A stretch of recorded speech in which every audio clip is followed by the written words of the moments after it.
The dust has settled from the Miami Dolphins' 22-20 victory over the Dallas Cowboys, and we have checked the tape. Looking at the offensive side of the ball, here are the biggest storylines that I found as we get ready for Week 17 in a heavyweight clash against the Ravens. You are Locked On Dolphins, your daily Miami Dolphins podcast, part of the Locked On Podcast Network, your team every day. All right, Miami. Welcome to another episode of Locked On Dolphins. It's your team every day here on the Locked On Network. I'm your host, Kyle Krabs, a lifelong Miami Dolphins fan, host of Locked On Dolphins, co-host of Locked On NFL Scouting. Find our shows on YouTube or wherever you listen to your favorite podcast. Tip of the cap to our everydayers, because it is your team every day. We don't just say it, we live it here on the Locked On Network. Today's episode of Locked On Dolphins is brought to you by Gametime. Download the Gametime app, create an account, and use code LOCKEDONNFL for $20 off your first purchase on last-minute tickets, lowest prices guaranteed. We've checked the tape.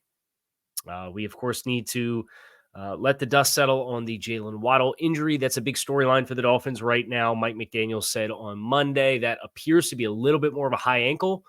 There's some speculation that we may not see him again during the regular season. A lot up in the air. Right now, who knows? What I can focus on is an offensive performance for the Dolphins that had a lot of good. Was not their most potent performance of the season, but I thought did a lot of things that the Dolphins are going to need to do down the stretch to continue to be competitive against these good teams that they're going to continue to face. This Dallas team, statistically speaking, a very top-tier defensive unit across the league. And we'll talk about Micah Parsons and the role that he had in that and the game specifically against Miami in today's show. But I want to start with the play calling because there was some traction I think the Dolphins found. They found the right balance, I thought, of aggressiveness with creative play design, with mitigating risk, with proper balance in running the football. All of the storylines have in various stretches throughout the course of this season when Mike McDaniel is too much of this or not enough of that. This was the game I thought you really pushed a lot of the right buttons. Now, would I like to have the fourth down fade to Cedric Wilson back? Yes. I think that's absolutely the case. But we've talked for a few weeks now, specifically on this show, about the offensive line and the outlook of the offensive line and where this team has to find success running the football if they're going to continue to be a successful unit. So let's just look at the rushing production and opportunities that were provided between the tackles versus outside. We have talked, if you've missed it, or if you're new to the show, welcome to the show. With the backup guards and the backup interior trio of Rob Jones, Lester Cotton, and Liam Eichenberg, they're a little bit more powerful players as compared to road grading or as compared to super athletic type of players. They're more road graders. So the thesis is, as the Dolphins offense has to evolve for the personnel that's going to be available, and Rob Hunt, I think, could fulfill either role. So it's not like you have to get away from this when Robert Hunt comes back. This is going to be a little bit more between the tackles type of offense. Case in point, Raheem Mostert had 5 carries for 43 yards between the tackles against the Cowboys. He had 6 carries for 3 yards outside the tackles. It was not just a Raheem Mostert stat. Devon Achane had 3 carries for 11 yards outside the tackles. He had 4 carries for 13 yards between the tackles. So he was about even split.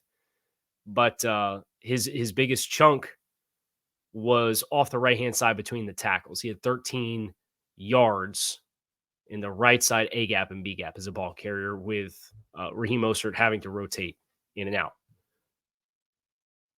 Jeff Wilson, the other primary back, he got 5 carries for 21 yards. 13 of those 21 yards came between the tackles.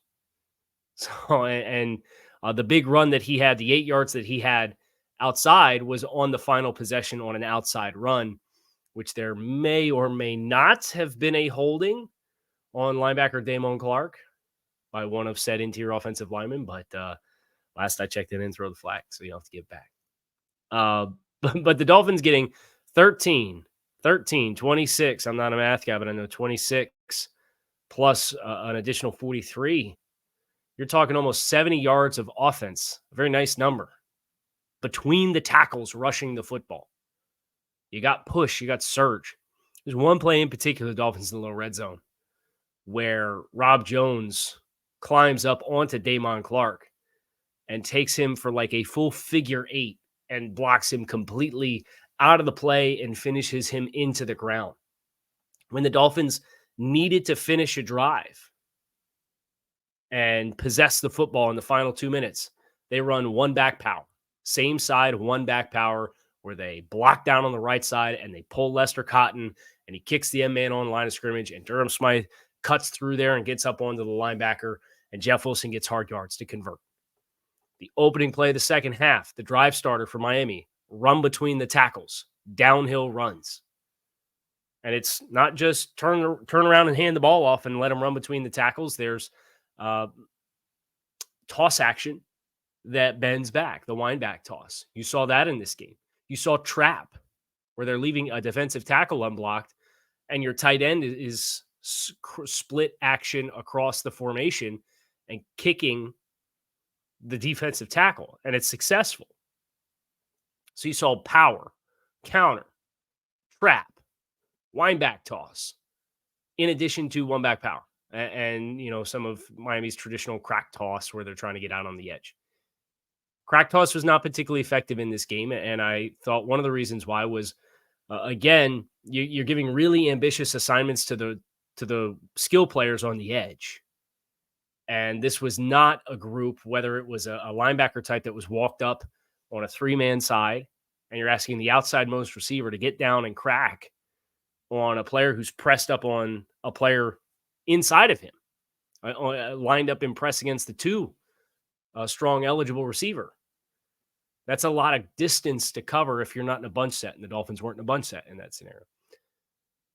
But it wasn't just bad, and it wasn't just, okay, we ran the ball between the tackles. There was the play design for the touchdown is about the most diabolical passing concept out of the mesh that I've ever seen. So traditionally, mesh is the concept where you have a running back out of the backfield who runs a pseudo wheel. It's more referred to as a rail route where there's no out and up. It's just flare and then get up the sideline.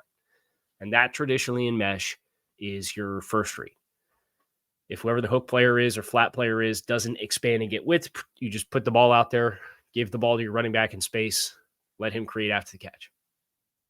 Whatever the weak side receiver is that's running the shallow drag across the middle of the field is usually the 2 in the progression. And then there's a tight end who could come from the backside or the front side, or an eligible, if you're in smaller personnel groupings, that runs a sit route where he runs to 10 yards and he sits directly over top of the ball. That is typically the 3. So your eyes go rail, cross to the rail, sit route, and then the shallow cross going away from all of this action is your 4th read in the progression. 1, 2, 3, 4. The Dolphins are in shotgun, and they're in the low red zone. They just got the roughing the passer call on Micah Parsons.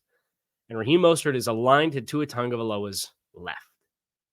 And he motions before the snap where he sprints out behind Tua as if he was going to, with momentum, run the rail route of the mesh, because everybody else runs mesh.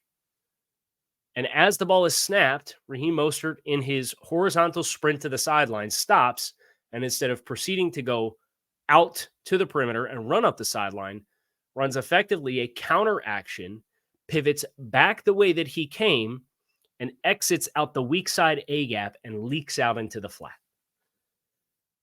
The amount of mind effery, whatever you want to refer to it as on a family-friendly show, that is required for the defensive players to identify. There's no backside defender when that motion goes away and everybody else runs mesh. There's no backside read or key for that player that was in fast motion away from me has now doubled back and has leaked out the A gap, and now he's the first eligible out to the backside of the formation.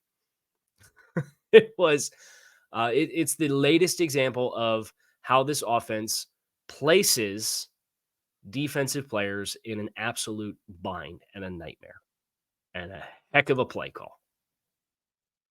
And we'll talk a little bit more about the play calling. We'll talk a little bit more about the approach in this game next here on this episode of Locked on Dolphins.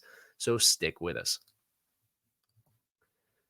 The weather may be cooling off, but the NFL offers stay hot over at FanDuel. Right now, new customers can get $150 in bonus bets on their first $5 winning money line bet. It's $150 free if your team wins. You've been thinking about joining FanDuel. There's no better time to get in on the action than right now. The app is super easy to use. There's a wide range of betting options that include spreads, player props, over-unders, the money line, and more. So visit FanDuel.com/LockedOn to kick off your NFL final stretch to the end of the regular season or kick off your NFL postseason. FanDuel, official partner of the NFL. So let's talk about Micah Parsons. So there's good news and bad news. The good news is you don't have to play Micah Parsons again. The bad news, well, I guess it's bad news for Miami, is Micah Parsons probably prevents at least a touchdown's worth of points from an execution standpoint for the Dolphins. And this is in spite of Tua Tagovailoa getting the ball out of his hands as quickly as he has all season long. If you refer to next gen stats, the fastest time to throw this week in the NFL was Tua Tagovailoa with 2.25 seconds on average across 37 attempts. There was only one other player that was under 2.5 seconds, so a full quarter of a second longer. And that was Case Keenum, and he had 17 attempts. Just an unreal trigger. And I think some of the misfires that you saw in the passing game, whether it was the final possession where Tyreek tries to throw the glance to Tyree, or Tua tries to throw the glance to Tyreek Hill that they have connected on so often this season, that was behind him. Tua had to throw that ball exceptionally early because there was color flashing in front of his face. Now, not all of these are because of Micah Parsons, but there was more than one occasion where the Micah Parsons is lined up on the edge and we're throwing an out route to the perimeter that we miss, or we're throwing a deep out to Cedric Wilson in scoring territory that we miss, or we have Micah Parsons lined up over top of the center and color flashes in front of our face and we miss throws that Tua routinely hits. I counted about 4 throws that Micah Parsons individually impacted as Tua Tagovailoa reacts to color flashing in front of his face as he's throwing the football. Has to throw with anticipation of getting hit. And this is one of those things for me with Tua. And I know not everybody's going to agree with this because not everybody's willing to be objective about the quarterback of this football team, but I'm willing to live with some of those misses if the turnaround and the payoff for that is that you do what Tua Tagovailoa has done this season, which has been available.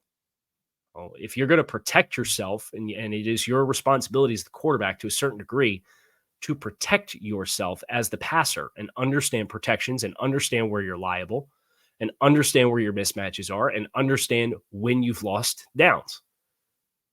And protect yourself. Tua missing a few throws that he would typically hit in the grand scheme of the marathon of an NFL season is worth the price of missing a third down hookup to Cedric Wilson along the perimeter. So there was this Micah Parsons effect in this game, and it wasn't just in the passing game either. Some of the Dolphins' outside run attempts, they're running away from Micah Parsons, and Micah Parsons, as the unblocked defender, is chasing it down from the backside. Or Micah Parsons in some of these muddled linebacker looks that they give where he's walked up in the A-gap, you're trying to get a center to climb up onto Micah Parsons with 2 yards of cushion. And there's not a lot of centers on the face of the planet that are going to be able to do that. Regardless, I know Liam Eichenberg's a popular player for a lot of people to bemoan the performance of. It wasn't a great performance from Liam. I thought it was a gutty performance from Liam and the rest of that interior offensive line. I thought Rob Jones was the best of the interior trio. I thought Teron Armstead was outstanding. He had one bad whiff, and it was ironically on Micah Parsons. He tried to jump set him and take all of the air out of his pass rush, and he came too flat out of his stance. And Micah beats him up the field, and then he flattens and rounds the corner, and he hits Tua Tagovailoa square in the back, and the Dolphins were fortunate to have a roughing the passer call, their first of the season, called against Tua Tagovailoa on that play. Conversely, later in the game, you get down to money time. We'll talk a little bit more about that with execution when we talk about the third down screen pass that the Dolphins called and what made it such a unique play and the execution of it. But what I'll tease is they ran it to Micah Parsons' side, and Teron Armstead jump sets him. And earlier in the game, at the end of the first half, Micah spent most of the game on the right-hand side. The offense is right. He's against Teron Armstead. Earlier in the game, he beat Teron around the outside with speed on a jump set. So on this third down and short, where the Dolphins called a screen to Tyreek Hill, Teron Armstead jump sets Micah Parsons. And Micah Parsons says, I've seen the jump set, and I know I beat you on the outside last time, so you're probably going to sell out a little harder. You're going to need a little bit more width. Well, guess what? That's going to leave you susceptible to the inside counter. So I'm going to counter inside and come back across your face. But you know what? Teron Armstead's been around the block a few times. So he felt this happening. He felt this develop. And he hits him with a hand counter and uses Micah Parsons' momentum against him. And Micah Parsons ends up losing his footing and sliding into the grass as the Dolphins hit the screen behind him that gets up the field and converts a first down in a critical situation at the 2-minute warning for Miami. The game within the game, the chess match, it's not lost. And the Dolphins won this game in large part because of how they chose in that moment and how they chose throughout the course of this entire game to mitigate the impact of an all-pro player. I thought they did as good of a job against Micah Parsons as they did against Max Crosby in mitigating that individual player. I do think it makes your offensive menu a little bit more limited. There were not as many deep play action sets. And when there wasn't a lot of air in the pocket. There were guys, you're still asking skill players to block DeMarcus Lawrence, Durham Smythe on one of Tua Tagovailoa's play action shot plays down the field. He gets to the top of his drop out of the play fake. His back foot hits the ground. He confidently rips the ball and he throws it out of bounds. I don't think that was a miss. I think that was, I don't want to take a hit. We really don't have a check down that's baked in here that's going to be in a timely manner, and it was kind of leveraged anyway. And you ran two-man route down the field, and both guys were capped. So I'm just going to throw the ball in down the field to Tyreek Hill, but I'm going to throw it out of bounds. There were other plays where Tua has to try to anticipate, like the wheel that he tried to hit to Devon Achane.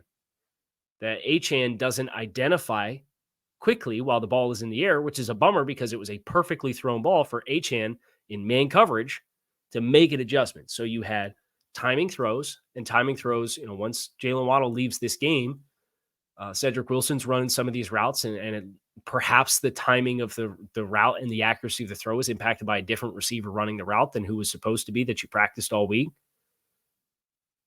There's guys who can't quite identify the football because the ball is out so early. And then there's inaccuracies because you're throwing to a spot and you have to throw it so early. But the Dolphins did the responsible thing throughout the course of the game, and they mitigated Micah Parsons to the best of their ability in spite of him playing at an unreal elite level. This is my favorite stat from this game. And it comes courtesy of Next Gen Stats.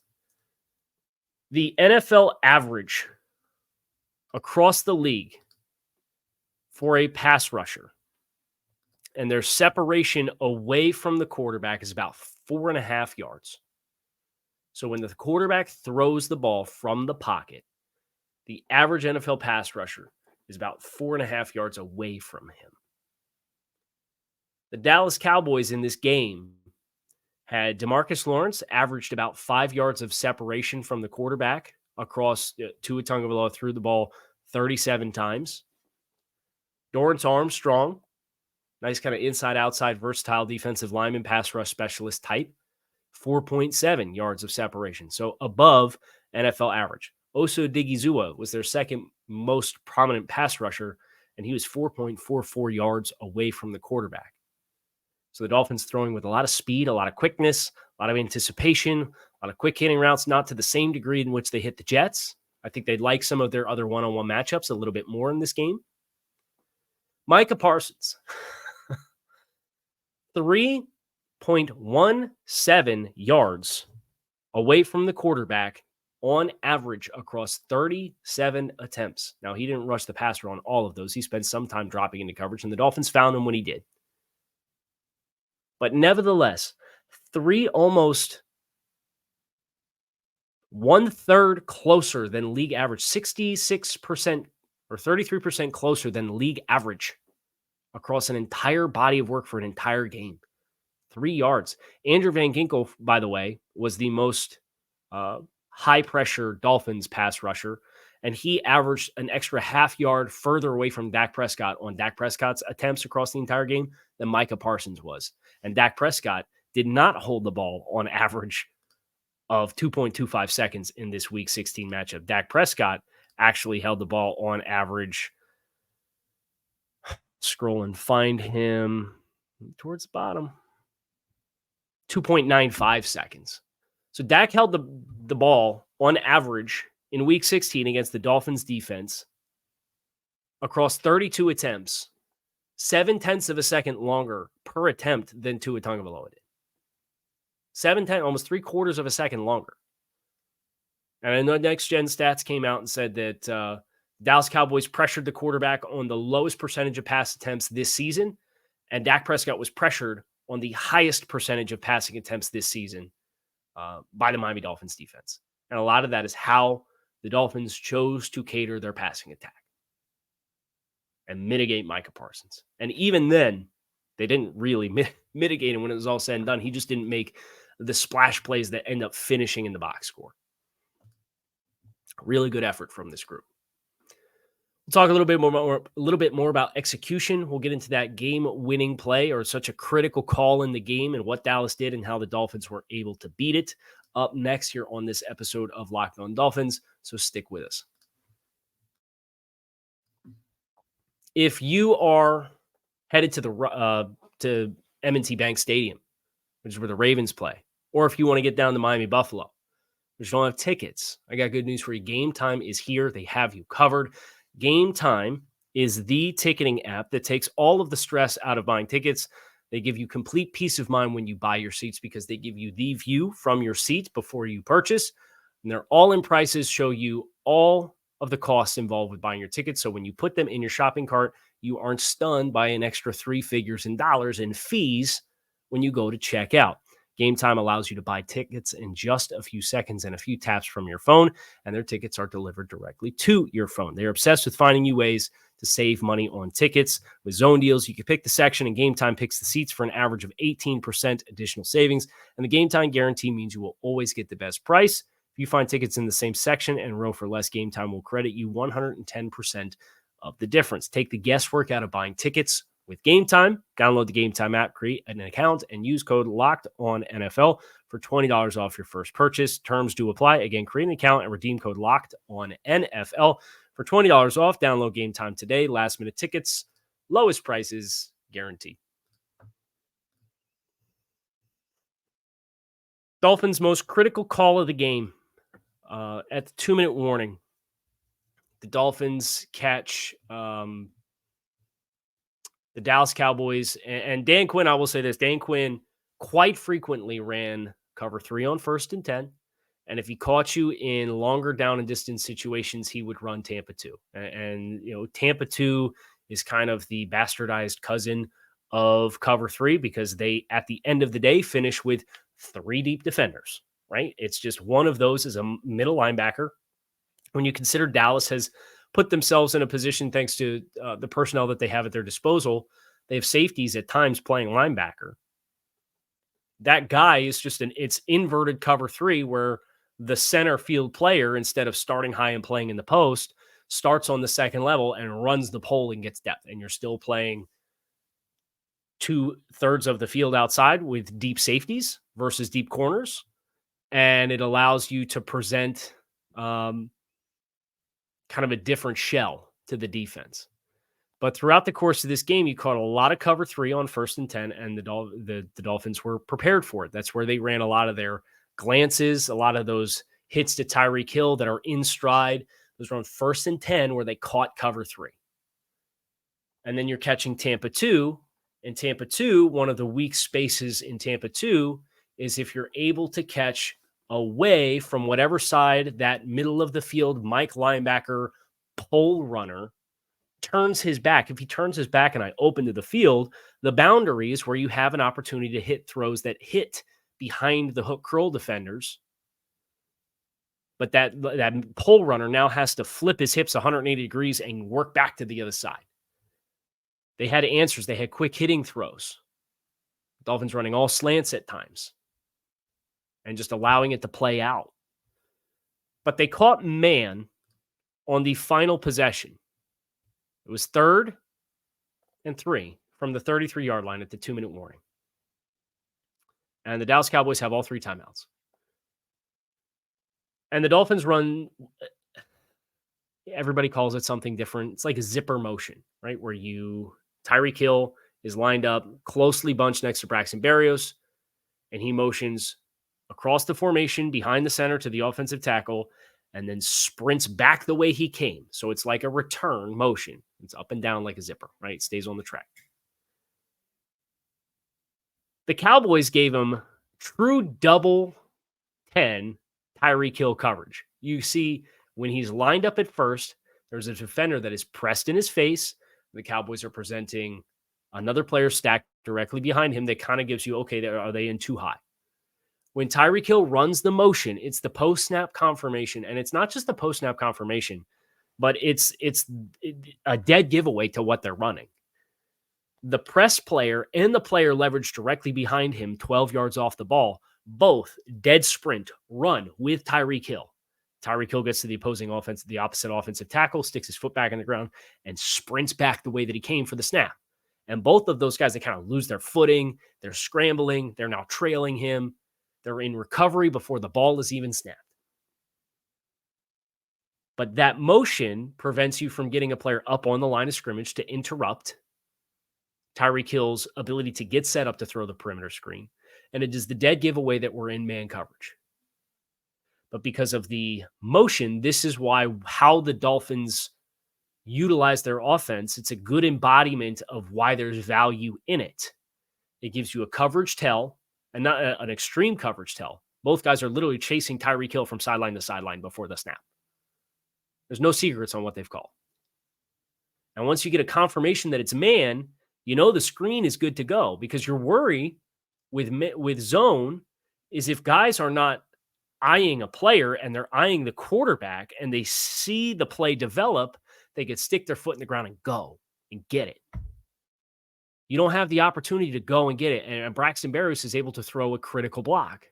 And Lester Cotton's able to get out and throw a critical block in space against that player that is scrambling to stay in Tyreek's hip pocket 5 yards off the line of scrimmage with another player who's 10 yards behind him because of the motion and because of how sudden, and we've talked about this before on this show too, but what the Dolphins are able to do with Tyreek and Jalen Waddle with their motions and the speed of their motions, and then how they can stop and return back the way that they came, not just before the snap, but then as he's sprinting back, Tyreek Hill, to where he originally lines up and then sticks his foot back in the ground and turns back to the quarterback to catch the ball.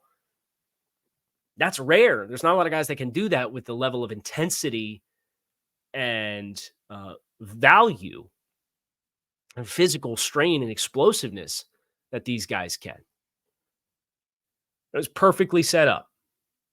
And I think the execution of that play, to me, really stands out as an embodiment of execution across the board offensively, because where the Dolphins, you want to really boil it down, the Dolphins scored 10 points in the final 30 seconds of the first and second half combined.